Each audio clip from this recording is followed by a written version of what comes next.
দোষ স্বীকারোক্তিমূলক জবানবন্দি আছে, সেই বিবেচনায় আমাদের যে সর্বোচ্চ শাস্তি, আমরা মনে করি আদালত এই বিষয়টা বিবেচনায় নেবেন।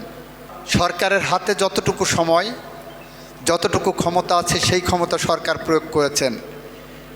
আমি বলেছিলাম 1 সপ্তাহের মধ্যে চার্জশিট হবে। আলহামদুলিল্লাহ আমরা 1 সপ্তাহের মধ্যে চার্জশিট দিতে পেরেছি সঠিকভাবে। বাকিটা আদালতের কাজ, আদালতকে আমরা সহযোগিতা করব। আদালত চার্জশিট পাওয়ার পরেই আগামীকাল কোর্ট খুলবে, আদালত খুলবে, সেখানে প্রথম দিনেই এই মামলাটার গুরুত্ব বিবেচনা করে শুনানির জন্য রেখেছেন। এটা আদালতের এখতিয়ার। আমরা শুধু আদালতের কাছে প্রার্থনা করতে পারি। আমরা প্রার্থনা করব সর্বোচ্চ সাজা, বাকিটা আদালত যেটা ন্যায় বিচারের স্বার্থে মনে করবেন সেটাই করবেন।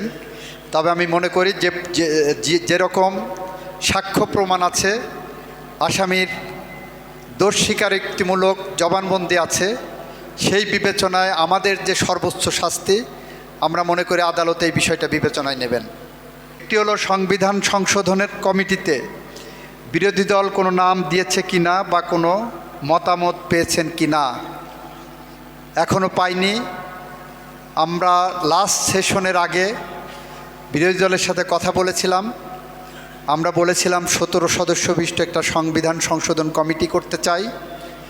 সেখানে আমাদের পক্ষ থেকে 7 জন রেখেছি, 5 জন অন্যান্য দলের প্রতিনিধি যারা আছেন, স্বতন্ত্র প্রতিনিধি যারা আছেন তাদের মধ্য থেকে রেখেছি, আর 5 জন বিরোধী দলের কাছ থেকে চেয়েছি। ওনারা বলেছেন এই সামনে সেশনে জানাবেন, আমরা অপেক্ষায় আছি। ওনাদেরটা পেলেই আমরা সংবিধান সংশোধনের জন্য জুলাই সনদের পথ ধরে হেঁটে যাব। মানবাধিকার কমিশন আইন এবং গুম কমিশন আইন নিয়ে আমরা ইতিমধ্যেই প্রথম কনসালটেশন করেছি। আমাদের অনেক সুপারিশ এসেছে, সেগুলো যাচাই বাছাই করে দেখছি।